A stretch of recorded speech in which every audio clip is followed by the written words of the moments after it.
Hey there, and welcome to this next episode of the Cait Cast on podcast. It's been 3 or 4 weeks since I recorded the last podcast episode, so I have quite a bit of new things to share with you today, and some good progress made on my projects. So yeah, let's go ahead and dive in. First up, as always, I figured I would share what I'm wearing. Today I have my Azor sweater on, which is a pattern by Orlaine Souche or Tête Bêche knitwear. And it honestly is one of my favorite sweaters, if not my actual favorite sweater. It's this really lovely, cozy fingering weight colorwork sweater, knit from the top down with a circular yoke. And honestly, it's just so cozy. The fit is like A++ perfect. Ideal sweater fit, honestly, for me. And yeah, the yarns I chose are just like the coziest, comfiest things too.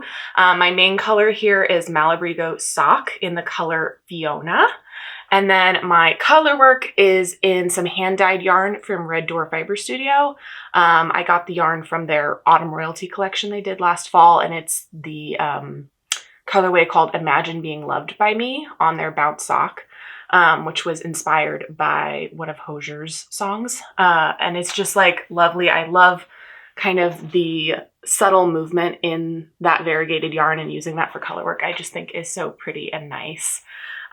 This is just like a really cozy sweater to wear inside the house, even with the heat on and stuff, because it's pretty lightweight and really easy to layer with other items. The one thing that kind of annoyed me throughout knitting this sweater was the fact that the Malabrigo was kind of striping as I knit it, because it just has so much tonal variation in it. I did do some helical knitting and alternated skeins, and it still kind of has a little bit of a stripy look, but I think it's okay. I think paired with the variegated yarn and the color work, it worked out well. But it kind of has made me a little bit wary about using the Malabrigo for another sweater project. I think I might just stick to that for socks or hats or something like that. But yeah, it's just a really lovely sweater. I love pulling it out every fall and winter, and it gets a lot of wear. So now let's go ahead and get into finished objects. I actually only have one knitting object to share with you today, but that is my second finished jaunty shawl. This is a pattern by Andrea Mowry or Drea Renee Knits, and it is a half fisherman's rib shawl pattern that has kind of been designed to work for any weight yarn that you have. It kind of works at a bunch of different gauges. And I knit this up using some hand spun that I had in stash. It was one of my first yarns that I ever spun. I was attempting to do kind of a fade. So it kind of starts off a bit white with some pink starting to fade in. It goes pretty pink and orange. And then I have a little bit of green and blue here at the end. So like I said, this is my second jaunty shawl, and I have to say, I think I'm a bit happier with how this one came out in terms of length. The finished piece weighs about 160 grams, so it has just a little bit more span to it that I think works out really well when you're trying to wear it. It makes it a bit more wearable. When I wrap it around my head, I can fully get tails in front of me, and then I can just kind of fluff it up nice, and it's just this cozy, nice fitting shawl. I wouldn't mind if it had a bit more length to it, but honestly, this is totally fine. Very wearable. It's not going anywhere. It feels very steady. Versus my last one, the tails kind of wanted to hang out closer to my shoulder. So I think this is a good length. This is, I believe, 49 inches in wingspan. And then the depth of it is about 10 inches deep at its widest point. The yarn is mostly like hovering between worsted weight and Aran weight. There is kind of a point in the blue section where it goes down to a DK a little bit, I think. But I think it actually, you can't really tell. I think it's worked out really well. And this just seems to be a really nice pattern for those yarns that maybe you've hand spun and just aren't quite perfect. I think it's really nice to have kind of a practical finished object out of it. And yeah, it worked out really well. Most of the fiber in here is from a Hedgehog Fibers Lucky Dip. It's all of the pinks and oranges, a little bit of the white here, and then some of the green and maybe a little bit of the blue. that I used for that. And then everything else is just kind of mixed and matched other fibers that I had in my stash. Some of it is bats from a company semi-local to me, which is Wee Woolies. There's some of their fiber in here. And then I think there's some Rosie's wool top from the Woolery in the white section as well. But yeah, it worked out pretty well. I think they blend really well together. I wish this gradient here was a little bit softer, but that's okay. What you gonna do? I'm really excited because this yarn was originally spun up for my mom. I wanted to make a project for her with it. And that original project that I had in mind didn't really work out, but she says she does want this. So I'm excited to send this off to my mom and hopefully she gets some good use out of it. The next finished object that I have to share is a finished skein of hand spun yarn. I am obsessed with the color changes in this. It's so subtle and beautiful. Very fall, winter vibes. I'm so excited about this. This is using 2 braids of fiber from Wee Chickadee Wool Co. 2 different colors. Each color is a different ply, so it's a 2-ply. The first color is Backroads, which was on 100% Corriedale, and then the second color is On the Road, which is a one-of-a-kind color, and that was on 100% Jacob wool. But together they just make this really nice, deep and moody color. The braids were pretty similar in color. One of them was a little bit more blue leaning, and one of them was a little bit warmer leaning with some more of these rust tones and stuff in there. And together I just think they combined really beautifully. I ended up with about 216 grams of yarn and about 460 yards in that. My hope is that I can use this as stripes in a striped sweater and just pair it with a commercial yarn. But I want something with kind of thicker stripes, I think, so that the variations in this skein can really come out and be visible as it's knit up. But yeah, I think it's just really lovely. I'm excited to have this ready to use. And honestly, I typically spin a little bit thinner. Fingering weight is like my default. It was so nice spinning a bit of a thicker yarn. It just went by so fast. It was so easy. Normally I dread plying, and this time it was like before I even had a chance to be tired of it, it was already plied up, which I feel like is saying something for being 2 actual braids of fiber, you know, to over 200 grams of yarn that I had to work with. So really pleased with this and excited to get it worked up into a sweater. The last finished object that I have to share today is my Christmas quilt. If you haven't caught past episodes, this is a project that I started last year and unfortunately just didn't get to finishing it before the holidays. And since I'm calling it my Christmas quilt, it just felt kind of anticlimactic. So I ended up putting it on pause, knowing that I would pull it out again this fall. And so that's what I did. When I pulled it out, I had just a little bit of the hand quilting left to do and then the binding. So I was able to finish that these last few weeks, and I think it turned out really well. I didn't follow a pattern specifically for this quilt, but I did gather some inspiration from a photo I found on Pinterest, and I did track down what pattern that was. It was called Oh My Stars, and it was from the book Red and White Quilts 2 by Martingale. I ended up just freehanding it and kind of making up my own measurements based on how I wanted it to look and the size I wanted it to be. But it has these really beautiful sawtooth stars and then these like little checkered blocks with it as well. And then I added a bit of a border here around the edges, and I think that turned out really well. The binding is also a matching red. The fabric I used for this all came from Fat Quarter Shop. This red is Burgundy by Bella Solids. The white is Kona Cotton in the color Natural. And then my backing, which I'm obsessed with this print, this is the Elegant Estates Collection Multi-Medallion. It's so pretty. I absolutely love this backing fabric. It's been really nice to have this quilt all done, and it's super festive and cozy for fall and winter, so that's quite exciting. The hand quilting that was left actually went by pretty quickly. I used Aurifil cotton thread in a 12 weight, so it's kind of got a little bit more of a thicker, chunkier look, which I think is quite homey and nice. And then I did a hand stitched finish on my binding, which definitely takes a bit longer than doing it on the machine, but I think that the result is such a nice touch and finish and feels very clean. I also made a very intentional decision not to pre-wash my fabric. That way, when it was all done and I put it in the wash, it automatically gives it this really nice crinkly texture and finish to it that for me just feels very homey and cozy and nice. My family has quite a few antique quilts from my grandma, my great-grandma, and the generations before them.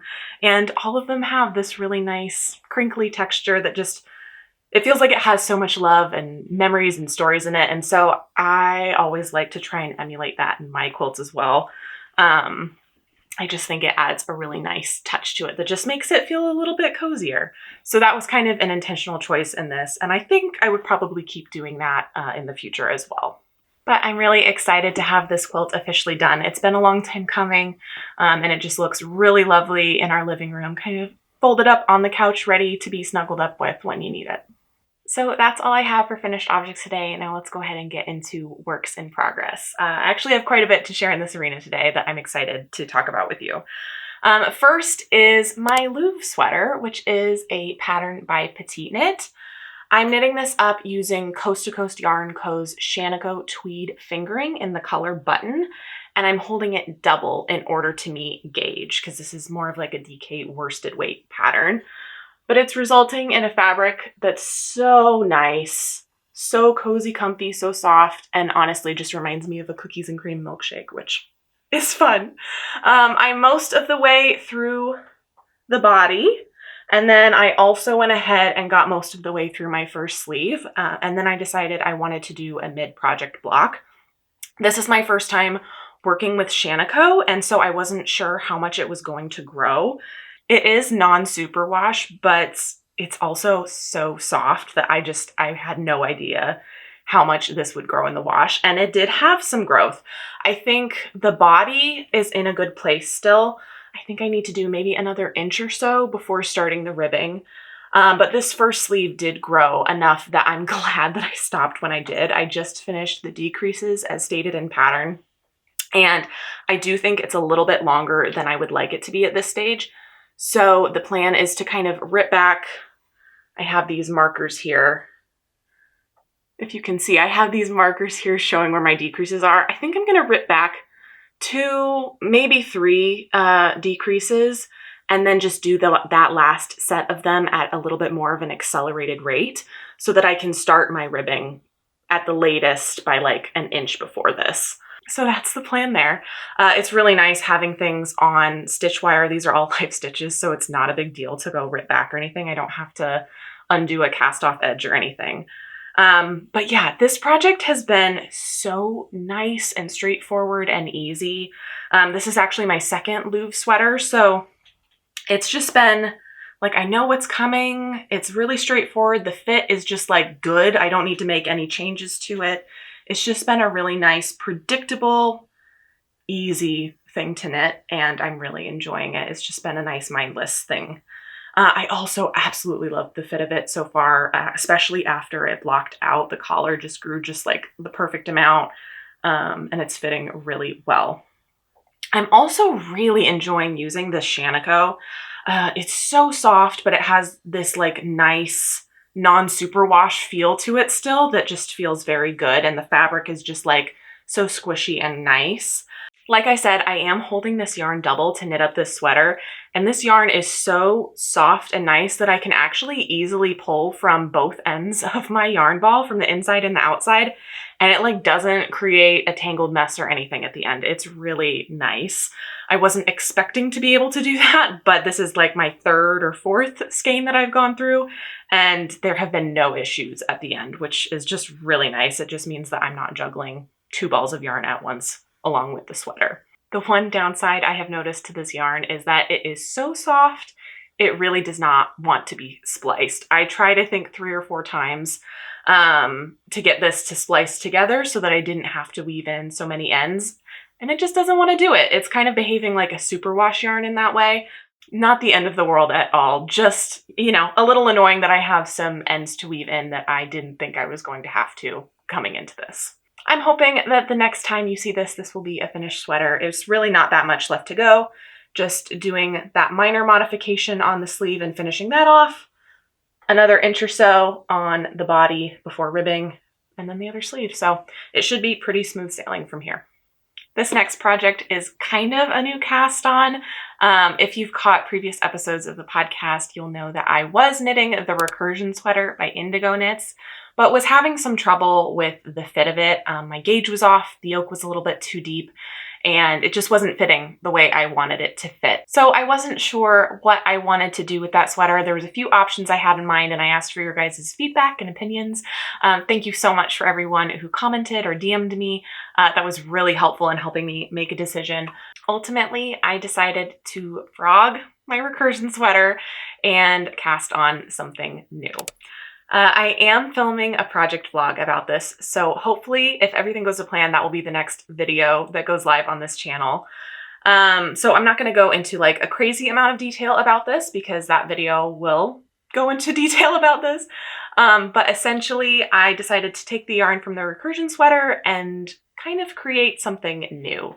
I'm actually primarily following the pattern for the Azor, which is what I'm wearing today, but I didn't feel the need for 2 Azor sweaters in my closet at this point, so I ended up designing my own colorwork motif to kind of just give it a little bit of a different vibe.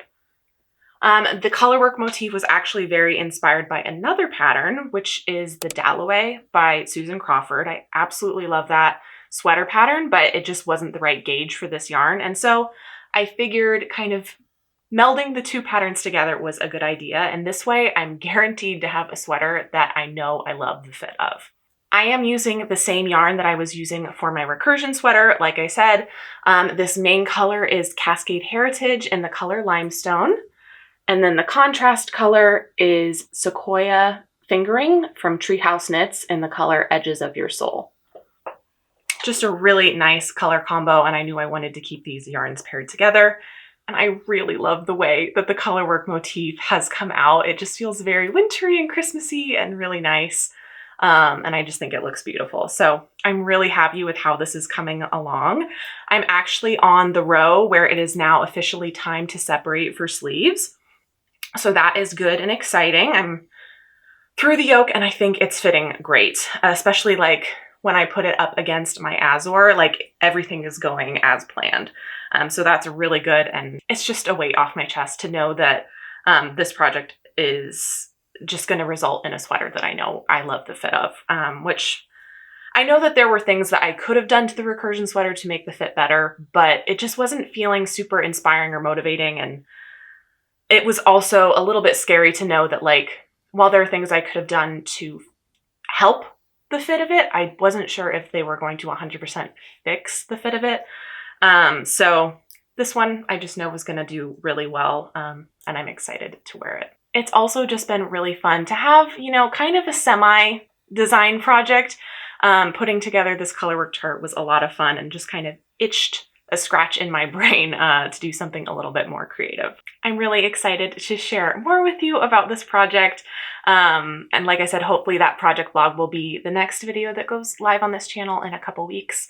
And I'm taking you really from point A to Z, talking about frogging the Recursion all the way to designing the colorwork chart to knitting the sweater. So I'm really excited to share that new kind of video with you on this channel. The next work in progress that I have is one that I mentioned in my fall knitting plans video, which is an Oslo hat. This is a pattern by Petite Knit, and I'm knitting it up using Coast to Coast Yarn Co. Natural Extra Fine in the color Crater Lake, and I am holding it double in order to meet gauge again. I actually knit this hat up last year with this exact yarn at a different gauge, using a different needle size, and just ended up with a hat that was like comically small. It didn't really fit on my head.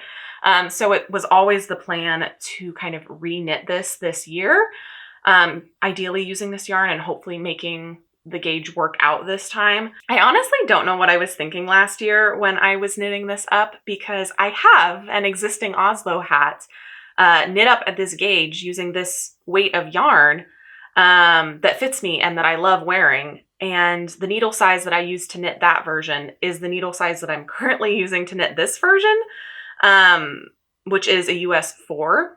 And the last version of this hat that I knit last year was at a much smaller needle size. So I honestly don't know what I was thinking there, but it's working out as planned this time around, which is good. I was pretty stuck on trying to make this yarn work as an Oslo hat because it coordinates so well with my favorite cold weather cowl that I like to wear on walks, which is my Rad Plaid cowl, which is patterned by Drea Renee Knits. It has kind of a speckled cream color, a light blue color, and then this really interesting surrey that is kind of orange and kind of blue. And it's just like really nice. And I feel like this Oslo hat just pairs really well with it and coordinates so nicely. So I'm excited to have a set that goes really well together and just looks really cute for my cold weather walks. I'm at a point where I'm probably going to start decreases in the next few rows. I keep going back and forth if I'm nervous or not about the amount of yarn I have. So I think I want to weigh my existing Oslo hat, the one that's knit up at this gauge, to see how much it weighs and just to like confirm that I have plenty of yarn if I knit it to those measurements. I think that would be just kind of a relief for my brain because I'm pretty sure I do. I should, but I can always start decreases now if I need to. I think it would work out just fine. But this is another project that is going really smoothly, just feels really easy and nice to pick up, and has been just like a good on-the-go project for me these last few weeks. The last work in progress that I have to share is a spin that I'm working on. I went to Oregon Flock and Fiber Festival a few weeks ago, which was so much fun, and I got some really beautiful fiber that I'm excited to share with you in a minute. But this first braid that I got is already on my spinning wheel, already being worked up because it is just so beautiful. This is from Wonderland Dye Works, and it's the color Leaf Collecting. It is 80% non-superwash merino and 20% tussa silk. And it's just like the most beautiful fall color ever. It's just stunning. And I knew that I wanted to get it on my spinning wheel while it was still kind of fall outside. It's just been really nice. I'm spinning this up as a light fingering weight 2-ply and doing my first official fractal spin, which has been so much fun. I divided my braid of fiber in half and set aside one of those halves to be 1-ply, and then the other half I divided into 4 pieces. And that is what this guy is here. It's that one that was divided in 4. And so it has a little bit more movement and color change in it happening more frequently. And then my second bundle of fiber here is quite large. This is going to be spun from end to end for my second ply.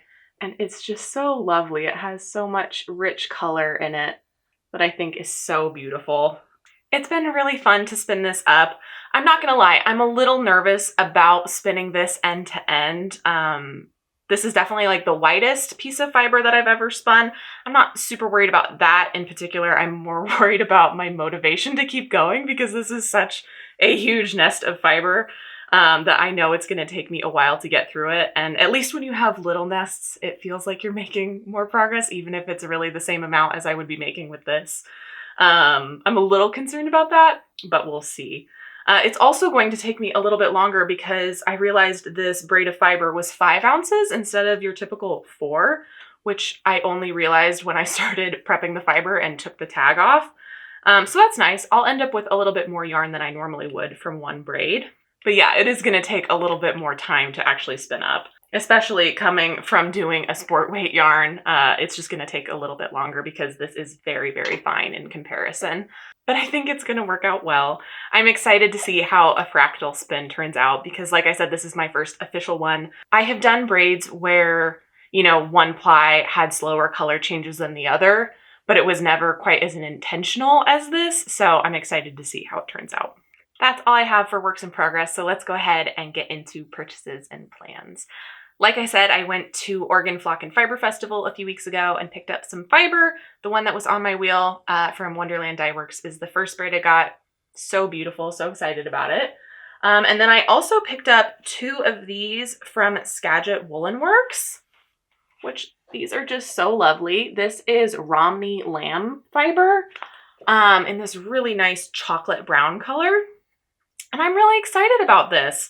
I've never spun Romney, and I've never spun lamb, at least that I know of. It wasn't labeled if it was. So I'm excited to give these a try. These were the last two kinds of this fiber at the booth, so I went ahead and grabbed them both.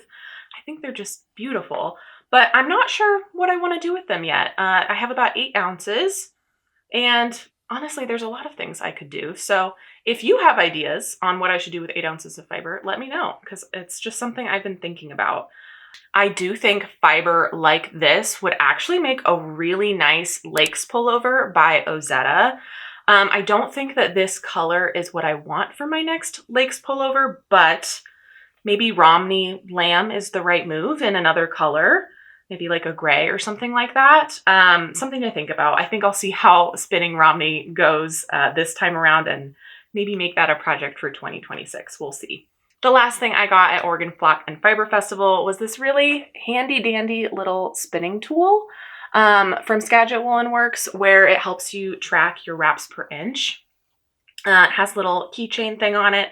And yeah, I've seen, like, Andrea Mowry has one of these, and I've seen some other people that have tools like this, and it just seemed like a really nice thing to have. And so I've been keeping my eye out at different festivals that I've been going to see if anyone has them, and Skagit Woolen Works did. So I'm really excited to have this in my toolbox and to be able to use it as I'm spinning. Beyond Oregon Flock and Fiber Festival, I have gotten a few other things. First off, being a little bit more fiber. If you've seen past episodes or remember, I got these 2 really lovely braids of fiber from Flock Fiber Festival in Seattle this summer. This is confetti tweed from Yarn Jam in the color Bear. And then this is 100% American Rambouillet from Little Fiber Co. in the color Just Like Those Royals. I have these, and I brought them home, and I decided that I wanted to make a stripe hype sweater with them. I also had this braid of fiber in my stash already from Little Fiber Co. This is the color Earthy in 100% BFL. I thought these colors together were just so pretty, and it really inspired me to try and find some other fiber similar to the colors in this confetti tweed to spin up a stripe hype with and kind of do stripes in a bunch of different colors. You may have seen Lauren from Little Fiber Co. Recently opened a dyed to order library. And so I thought this was a great opportunity for me to grab some colors that I think would look really good in my stripe hype. So that's what I did. The first one I got is the color Sunshine. This is also on 100% Rambouillet.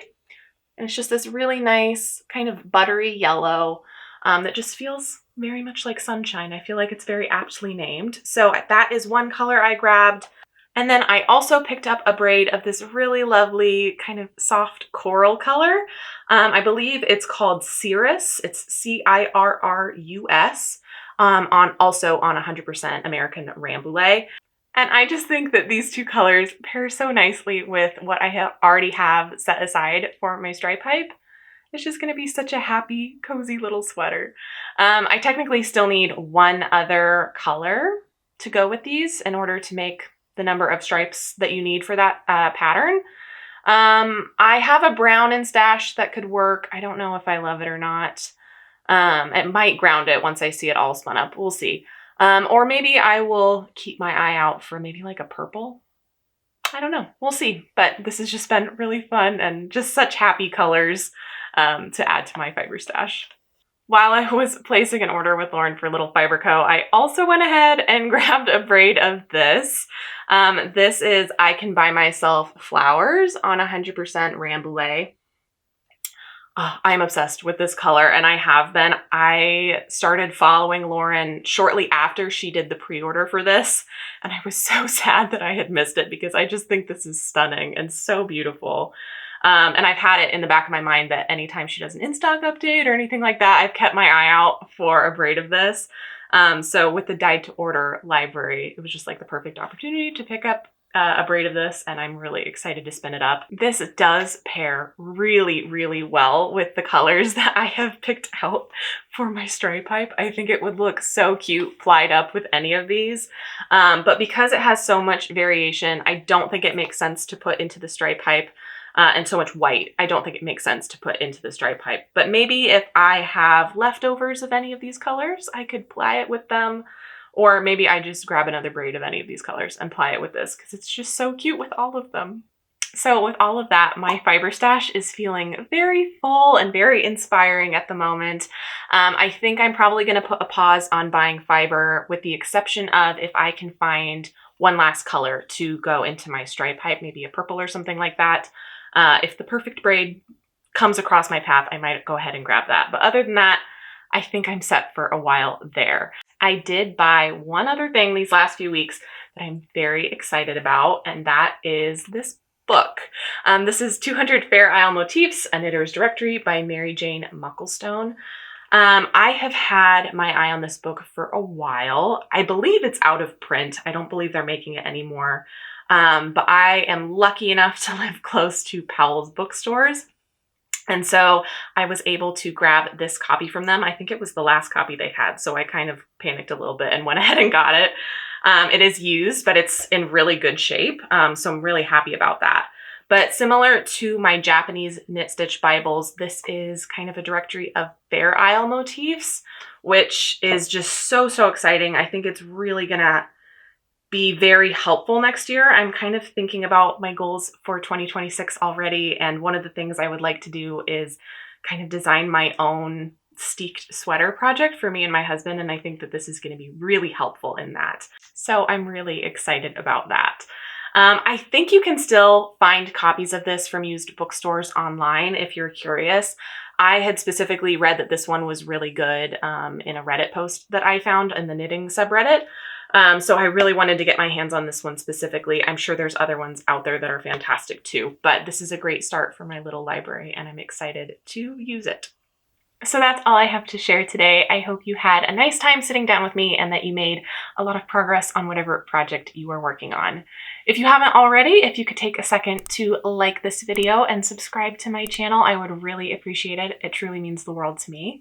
If you want to, you can always come over and say hi to me on Ravelry or Instagram. My username in both of those places is Cait Casts On, and I've left links to both of those in the description below. I hope you have a great rest of your day, and I'll see you in the next one. Bye.